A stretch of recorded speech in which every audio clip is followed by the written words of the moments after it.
Long time no see, my man. How you guys doing? Here we go. Good to see you. How you guys doing? Good. Welcome.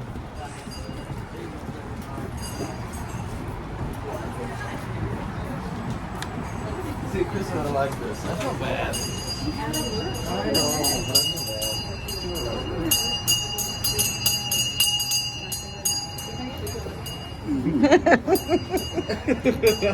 Look like a shark, huh? Well, ladies and gentlemen, please come a little closer. It's very hard to bite people when they're that far away. Sit down. Well, ladies and gentlemen, welcome to the Whaley House. My name is Bullet, and I'll be your tour guide All right.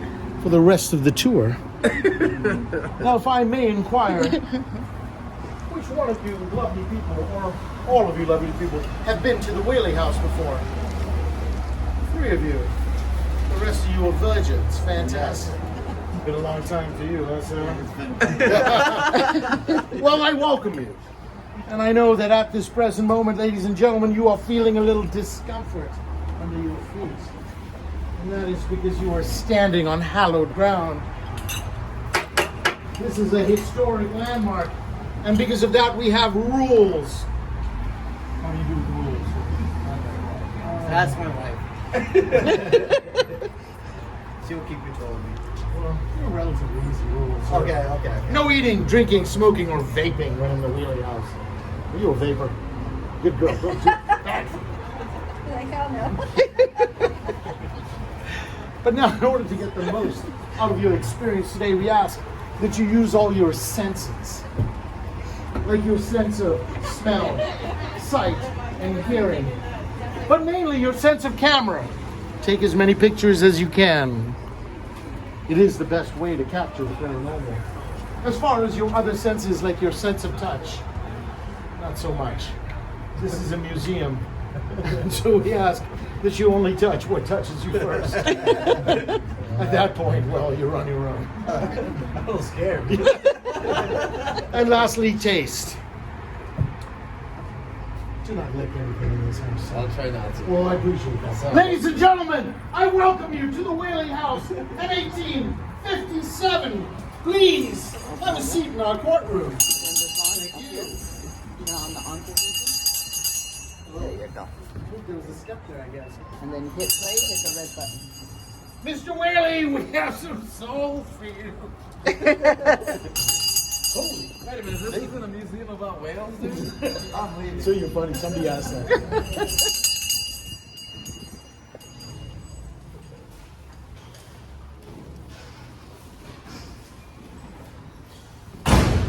Well, ladies and gentlemen, I welcome you to the house that Whaley built.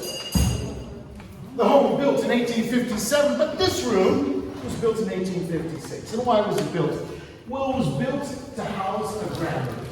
Everybody needed grain in those days, am I right, sir? Sure. Yes. And so he filled this room with grain. We're going to make a ton of money, he thought. But he forgot something that was very important, and that was the floor. There was none. And so almost immediately there were rats everywhere. And that's why on the back of your receipt it says, please do not wear open-toed shoes in the Whaley House because of the rat issue. So thank you, everybody. Oy vey. Now I suggest you shuffle your feet a little bit. But if I may ask, now, why are you here today? Ghosts! Well, according to National Geographic, the Travel Channel, Ghost Hunters, Time Magazine, they're America's most haunted house. And so we should go see that. But before we go anywhere, is anyone here interested in history? Huh? Really? Well, good for you.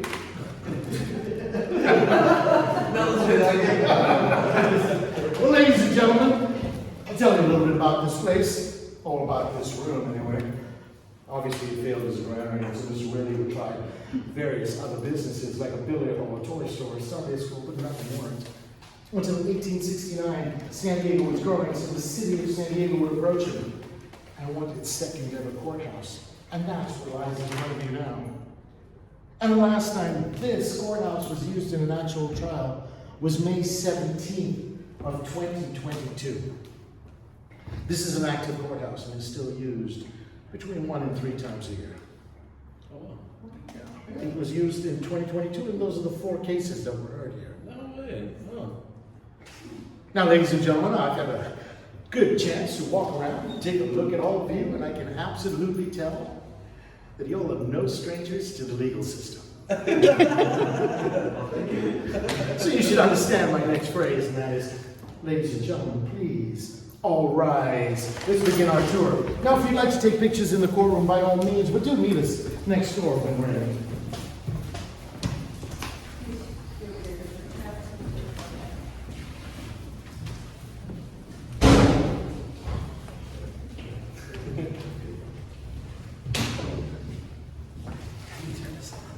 Chris Breen was playing like an audio.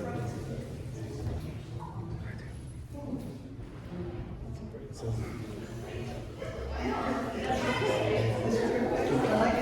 It said goodbye. it died. No, I shouldn't have. It said goodbye. Did the battery die because it's in here? I should have. Okay, open it back up.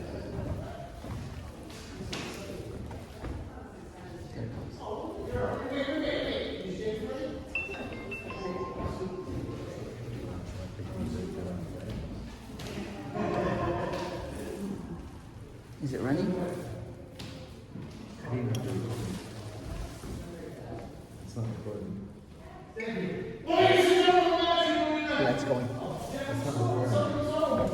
It's not recording.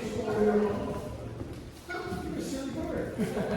You see, Mr. Whaley would have many general stores in his home, but you see, that would all happen after he graduated from college. He would work for his family for a while. They were manufacturers of small arms mining equipment, and he would do that. But then he wanted to go out and make his own fortune. And don't you think that that's what a man should do, sir? Of course. Good for you. So he packed a wagon full of the goods the family manufactured, traveled from New York to San Francisco, a trip that took 204 days on a ship. But then once in San Francisco, money started rolling in. You see, he started selling mining equipment to the 49ers. You don't like the 49ers? What are you, like a Charger fan or something? Well, not those 49ers, the other ones. Oh. And business was good for a while, but then it started to wane. The gold rush started to go away. Mr. Whaley tried many ways to sell that business. No takers. But then he got lucky. There was an arson fire. He collected the insurance money and moved to San Diego. He would open a store a few miles up the road. Bad location. But he got lucky again. Can you tell me how, ma'am? You're right, another arson fire. He would collect the insurance money again and open this beautiful store in his family's home. But this time, that kind of takes fire off the table. Wouldn't you agree? Right. And so Mr. Whaley would decide that, how can I keep the business close? Well, let me name my children after his business associates. Imagine if your parents had called you Wendy's. Mr. Whaley decided to name his sons after his business associates. But this one broke his father's heart. You see, he became a musician. Oh, that's right. Mr. Whaley threw him out of the house. Spent the rest of his days drinking and living in a brothel. I'm sorry to say. A sad life. Real sad. PG-13, ladies and gentlemen. And then we have young Thomas. Our young Thomas, the first Whaley to die in the home. At 1.5 years, he succumbs to scarlet fever. Very tragic. And his, room is right above our heads, the nursery. And, yes, right in the nursery, in the bed that held his lifeless body, is a chair that his mother would hold him in. And sometimes when we're up there, you might actually see that chair.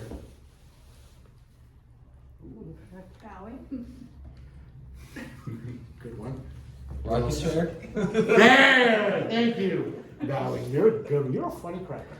And then lastly, we have Frank? You read my minds. I am. I'm still wondering how the first one had a terrible life. Me too. I'm on the same page as him. Now, Francis actually was the most successful. He would have become a judge and actually open the first Whaley Museum. So I'm gonna owe him for my job. Yeah. Yes, I do. But in this room, ladies and gentlemen, what you might experience is you might experience the smell of cigar smoke, or a pressure in your chest, tingling in your fingers, or maybe just lightheadedness, and that's because Mr. Whaley was an angry old smoker. In fact, he died of a massive heart attack while yelling at one of his children. So please walk around this room and enjoy some of that. And areas to concentrate on: the desk, the ledger, the chair, the closet that holds a lot of Mr. Whaley's personal effects, and then his most pride and joy, the liquor license. This gave him the ability to make and sell liquor here on legal grounds. Not even allowed today, but the judge next door enjoyed the spirits a little bit too. Of course. So please walk around this room. Use your senses, and all of a sudden you might feel that someone is watching you, someone is looking at you. If someone is. You see, Mr. Whaley is looking at you right now, sir. On his picture on the wall. Considered San Diego's most handsomest older man. Not bad, right, ma'am? Well, good for you. So please, enjoy this room, but before I go, I do need some help. Do you want to help me, ma'am? There you go. Do you mind opening that door, please? Later. It's the Whaler problem. Easy! Wait, Open that door. Never mind. Oh, they're gone. Ladies and gentlemen, there lies our destination. But before you go, ma'am, I do have some rules. And those are, you are entering the dining room where the Whaley women are. Mrs. Whaley, as soon as you enter to your right, is a proper Victorian woman. And as you know, ma'am, in proper Victorian homes, you have to introduce yourself to the hostess. So please, folks, introduce yourselves. And, well, she is a tad hard of hearing, so you might have to project. Any questions? So please, enjoy this room, and then when you are ready, we will meet next door. Gentlemen, get your mind out of it. So you want me to put that somewhere so you don't have to carry it? Oh, no, you're good. You're right. Thank you. Thank you. You're welcome. I'm about to haunt these guys for something. Uh-oh. Yeah.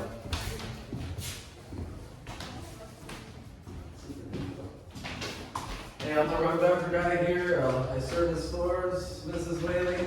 You got any steam cleaners that need to be fixed? I Miss got Whaley, I you. am Deborah. No disrespect.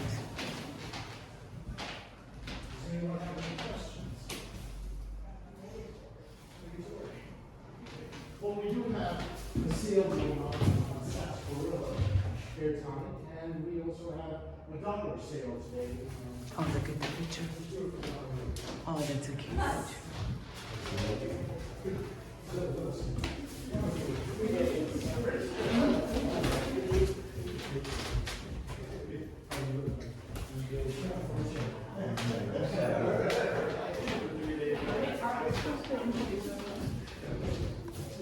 Miss Anna Whaley.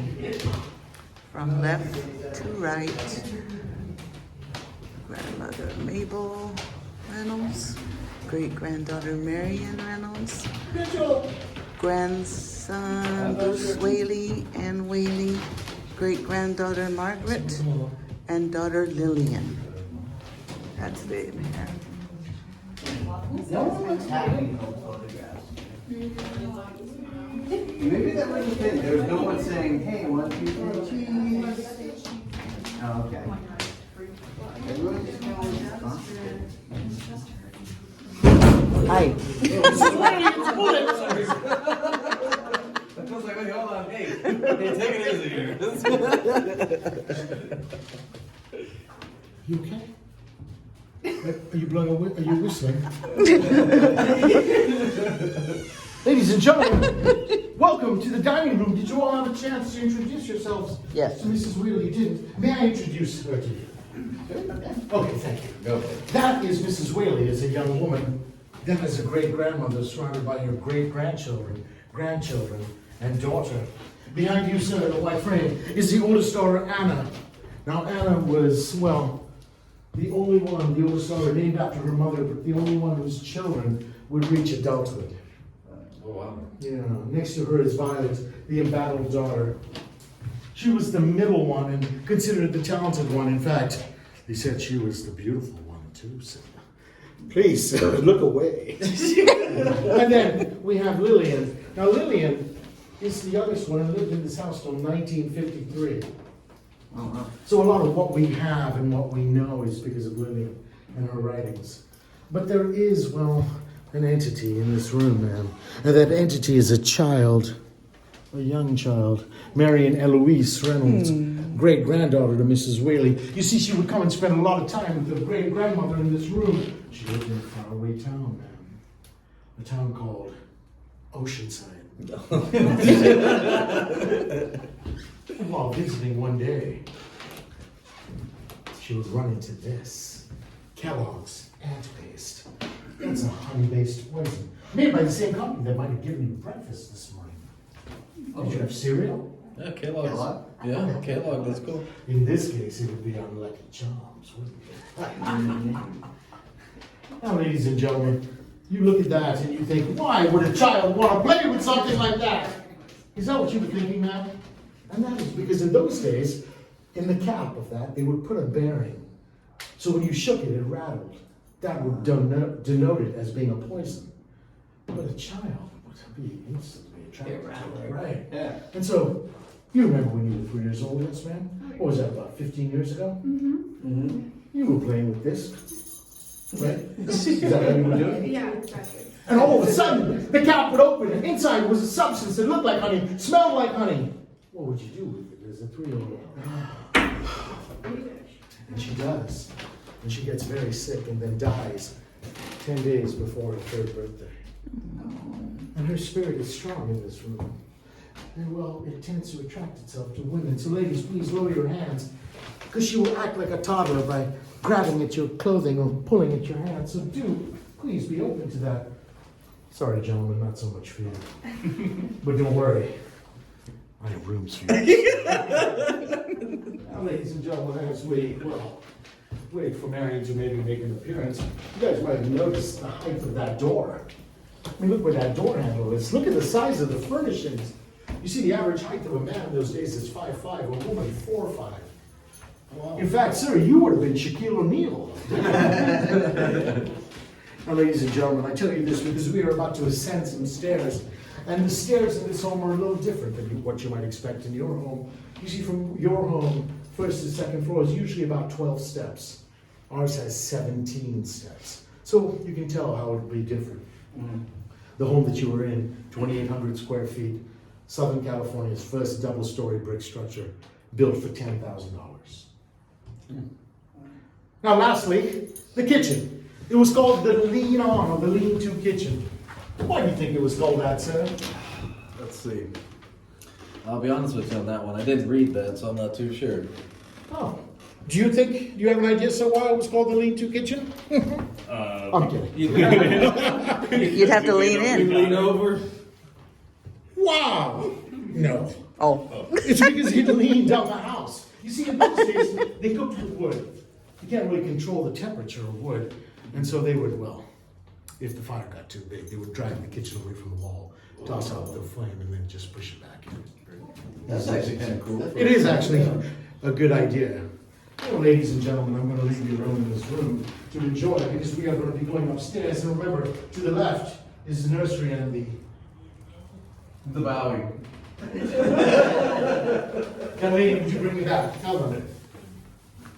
Thank you, thank you. To the right, the master bedroom. And then we shall all meet in the theater where the show will begin. All right? Okay, now quickly. Pictures taken into that mirror, according to Faye's Rug and one of the other podcasters, is, well, very fruitful. So please enjoy those. And when ready, I shall be waiting by the staircase to escort you upstairs. Questions, anyone? No? Fantastic.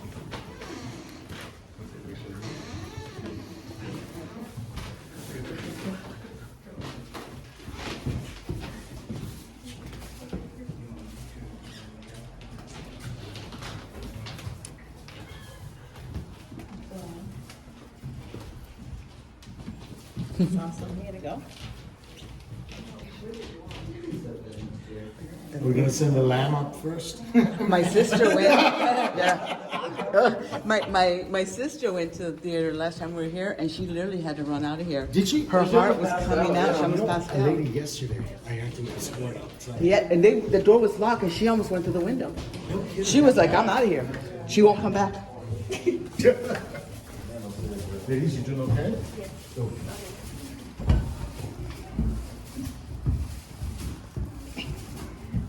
Oh, you okay? You might should feel okay. That's a compliment. Oh, okay. You guys doing okay?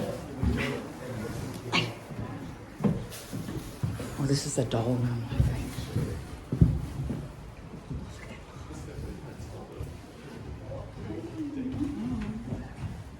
You guys doing okay?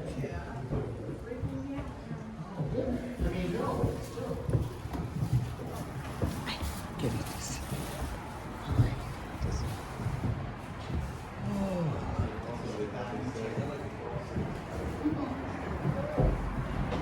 Beautiful view. Tammy, sit right here. Right in here. What is the stainless? Right in through here. Oh, face this way.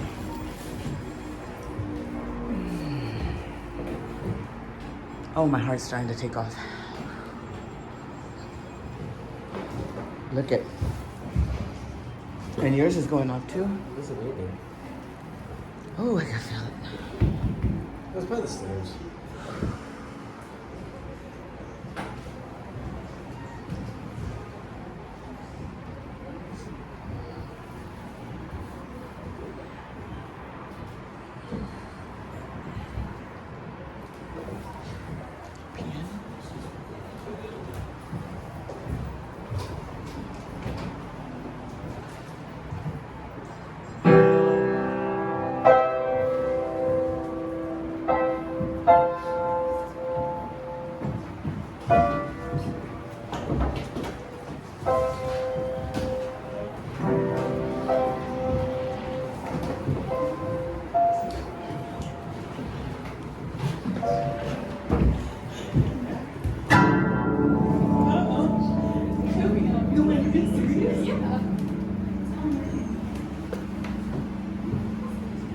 Ladies and gentlemen, welcome to San Diego's first ever commercial theater.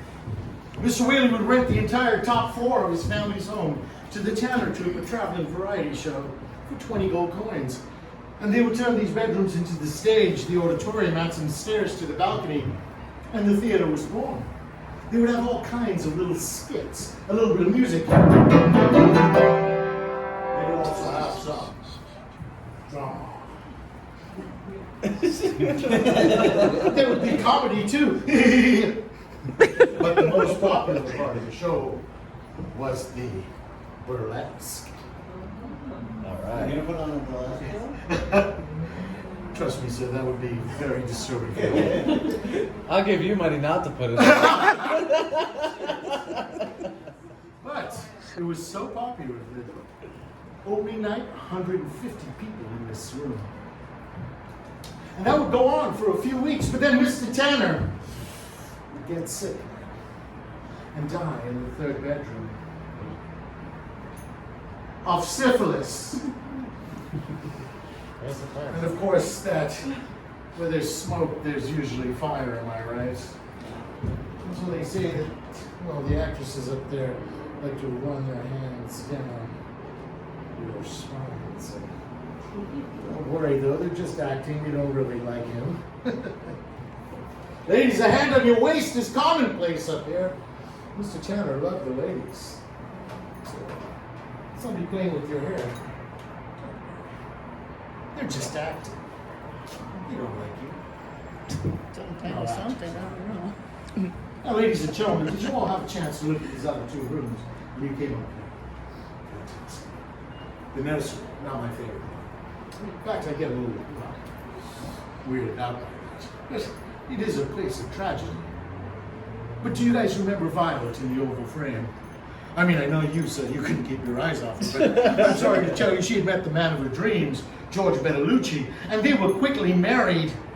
And the day before Valentine's Day, he wrote her a love letter. Isn't that romantic, man? Yes. And then he writes, "Oh, my darling Violet, I love you, but I cheated on you. In fact, I have an illegitimate daughter. I've lost all our money to a woman in the neighboring town. And my family, the ones that I told you were all dead, very much alive. In fact, they're looking for us."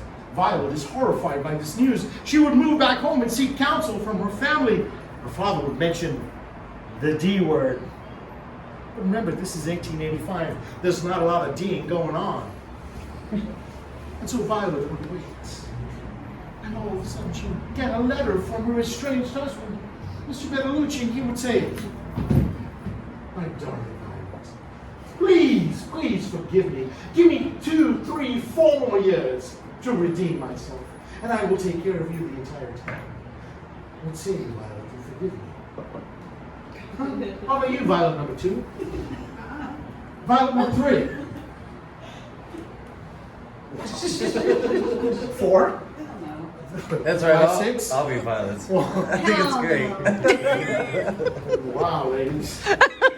The truth is, you know what you're talking about, because she does not forgive him. In fact, she goes through with the divorce. But guys, consider the time, 1885. Women didn't divorce. People didn't divorce. And so she was treated badly. I mean, like a witch. It would get so bad that while walking in the backyard one day, she would attempt suicide by throwing herself into the family well. Now, she is rescued by her father, who in turn would take her to a doctor. The doctor would then diagnose her. "Mr. Whaley, your daughter has melancholy." Today we know that as depression. But today we have Prozac. So you're stuck in that opium, so aren't you? Well, but in those days they didn't have Prozac. What would they do? They would lock you in a room. Well, Violet was locked in that room. You were locked there until you were done with the blues, whether it takes 2 days, 2 weeks, 2 years, 2 months. And so Violet would be locked in that room. She would just look out of the back window. She is allowed to go outside and use the outhouse from time to time, but otherwise just stare at the window, out the window. Until one day she was feeling better, so she would run over to her father. "Father, I am feeling so much better. May I rejoin the family?" And her father would say, "Of course you will. Anybody would want their daughter to be healthy again." So happy days are here again. And Violet was doing well for her. The family was getting along. Things were great. But then as they developed or slipped into their own lives, the downward spiral of Violet wasn't as obvious. And so nobody noticed the dark hole that she was falling into. So one morning Violet would get up. No one was watching, but they didn't really think they needed to. She would go downstairs to the family store and then sit at Mr. Whaley's desk. Do you remember where that is? Yes? To the rest of you? Down one sat, she would put pen to paper and write a letter to the family. It would say, "My darling family, I love you, but I will miss you. No doctors could help me. I am cursed and I am a curse." She would sign it, "Lovingly Violet." And then she would reach into the second drawer of that desk and grab her father's revolver. She would take that gun and walk straight out the back door to the last place she's been able to be alone, the outhouse. And the door locks. She would get to the outhouse, going in, locking the door, and then she would slowly raise the gun to her chest and fire. Mr. Whaley would hear this horrific noise. Did you hear it, man? He would rush down the stairs looking for where this noise came from. Couldn't find the room there. But then he would get close to the outhouse. Once there, the door was locked. He would kick it open, find Violet bleeding from a severe gunshot to the chest. He would pick her up, bring her into the warmth of the house. Take her into the parlor and lay her down in the couch right by the window. Guess what it's open. You know what? I'll finish that story at the couch in the parlor by the window. But before I go, does anybody have any questions? Let me answer one thing that I think is kind of cool. That is the Whaley house in 1898. Oh wow. And if you back that up, look at that. That's beachfront property. Well, when you compare it to Margaritaville out there. So, ladies and gentlemen, if you haven't seen these rooms, please take some time, view those. The reason this stage is in an angle, it's called a raked stage. You need that? Yeah, drama student? Okay, sorry. You see, they used to in those days to see the actors in the back. Today we rake the audience. That's the difference. So, please be careful when going back downstairs. When you're done, go down the stairs, make a U-turn, head down the hall, first door on your left. We'll see you there. Thank you. I'm gonna go look at that room over there.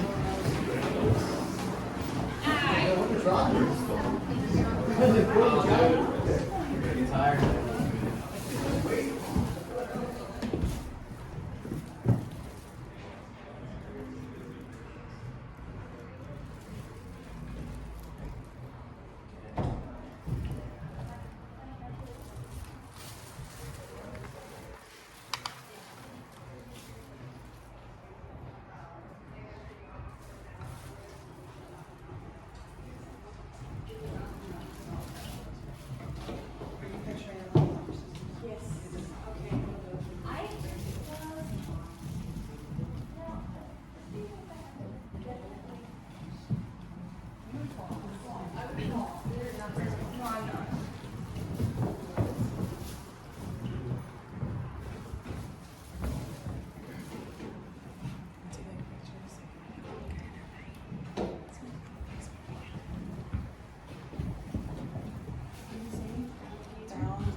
I mean, look how tall they're getting.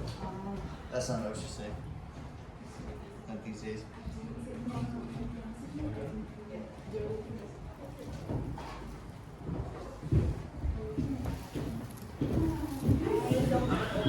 They got the icky floorboards. Because I stepped on one and it broke.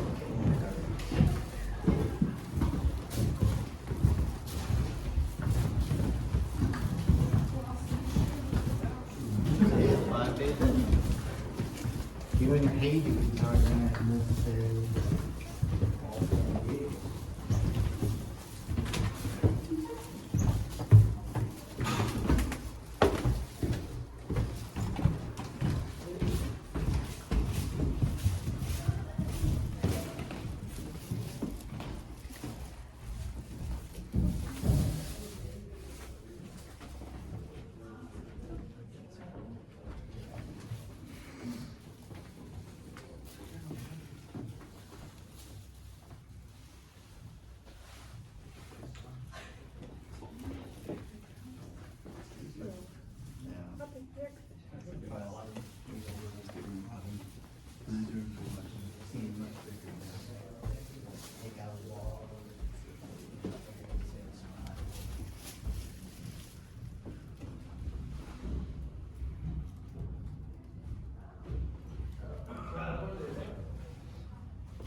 Well, ladies and gentlemen, Mr. Whaley is carrying his daughter into this room. She is bleeding. They've called a doctor, but it doesn't look good. He would come and then lay her down here, right in front of this window. He would then sit with her for 10 minutes, but she wouldn't survive the gunshot wound.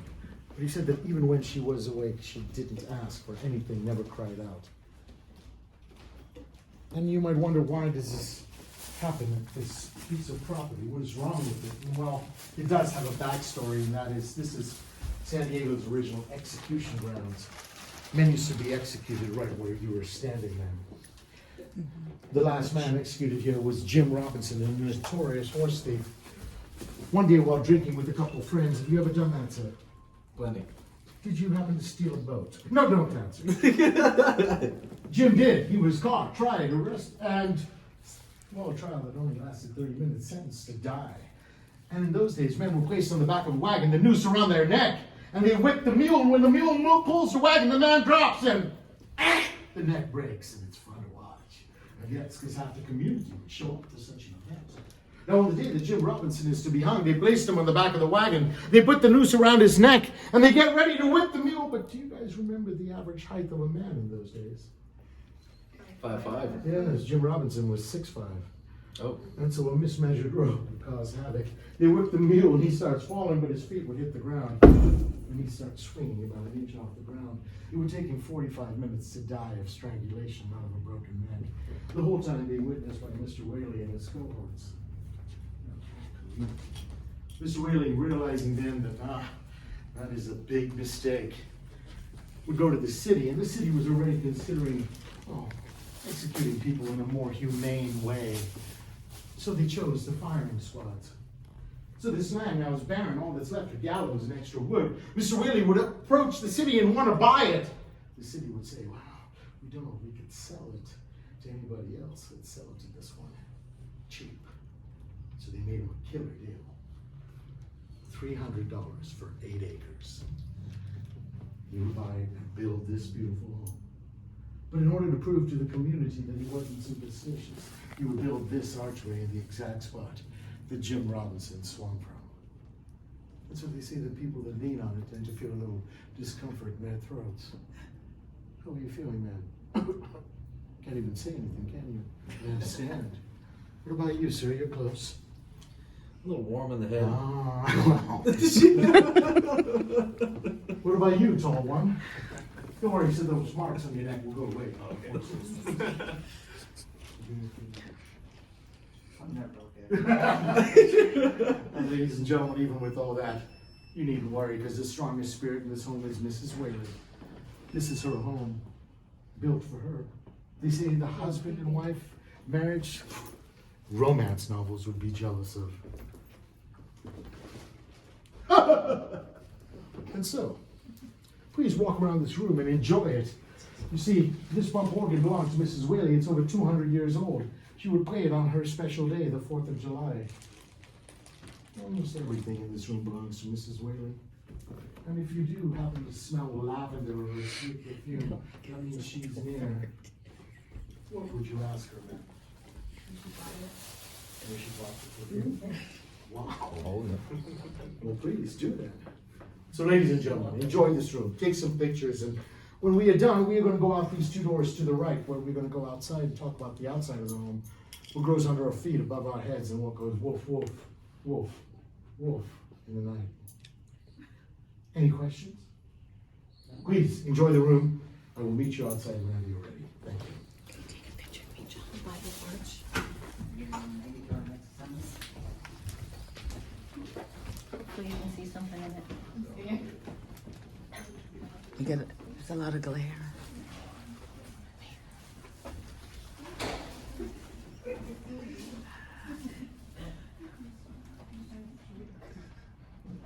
There's a lot of glare. Flash.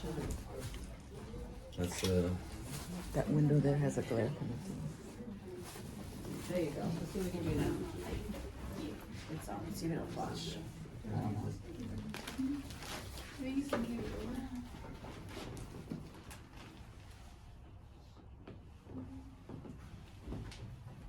Okay.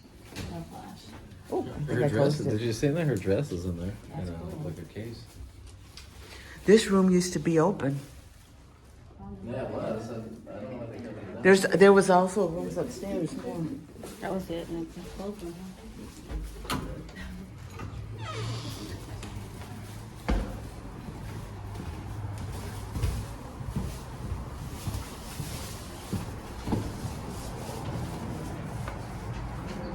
I'm going to go over by those barrels.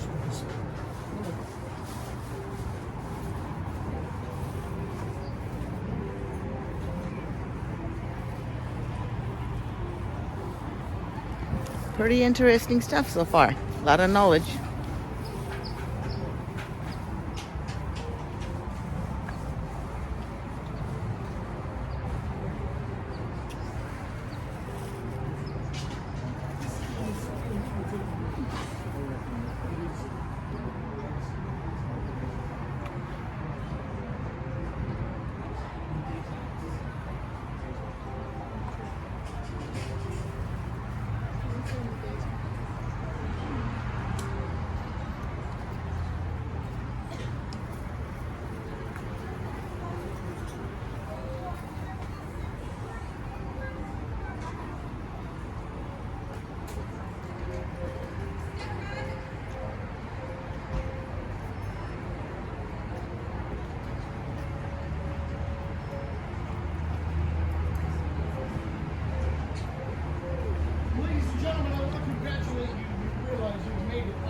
one of two homes the U.S. government deems haunted houses in California. The other one is the Winchester home in San Jose. Well, if I may point out that last window, that's the window Violet would spend the last few weeks of her life staring at the brick building. Now this one has been rebuilt, but about the third the size, that's where she would shoot herself. But in 1973, right by that back window, a woman dressed in green period garb was sitting and sobbing. Onlookers would approach her, but she wouldn't even lift her gaze. After a few hours, they called the San Diego police. When the police arrived, they did confront her, and as soon as she lifted her head, she vanished. And that is a police record that you can look up with the SDPD 1973. Now, ladies and gentlemen, when we are done, you can walk that way and please see there's a jail cell, there's a wagon, there's other things to look at, but be careful, your shoes might get a little dirty. There are 3 dogs that run around here, Dude, Dolly, and Chubby, the Whaley dog. Or you can stay under these beautiful trees, all planted by the Whaley children, over 140 years old, Argentinian pepper trees. Now after the tour, you could go to visit the cemetery, which is about 100 yards up the street, free of charge. It's fun to walk amongst gravestones at moonlight. There is a caveat, though, ladies and gentlemen. It's a Catholic cemetery, so you might leave with additional amounts of guilt. I'm Catholic, so please nobody write me letters. Otherwise, ladies and gentlemen, I hope you enjoyed the tour. Hope you took some pictures. If you did, please tag us on social media. If you enjoyed the tour, I'm Bullet. Say something nice. If you didn't like it, well then, refer to me as Emily. But otherwise, thank you so much for coming to the Whaley house. You all were brave because you went inside. But if you don't want these spirits to follow you home, well, you can always just tip your guide. Ladies and gentlemen, I have candy though. But otherwise, thank you so much for coming, guys. Cheers to all of you. Please have a safe weekend. And if you decide to come back to the Whaley house, ask for Bullet. Thank you. Thank you. again, guys. Thank you. You're welcome. Thank you so much. Thank you. You have ketchup? Oh, I do. This is where the Whaley's daughter committed suicide.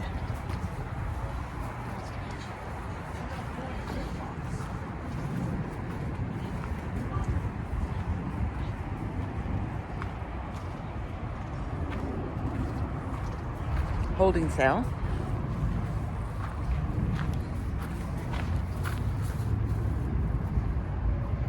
When I put these up, you can always pause and read. A buggy.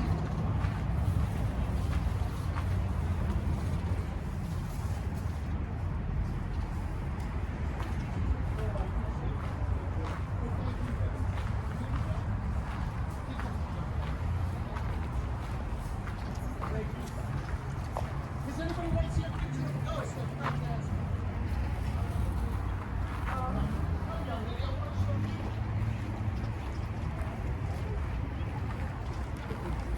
Well, that concludes the tour. How do you like it? Hope you enjoyed. More to come. Bye-bye.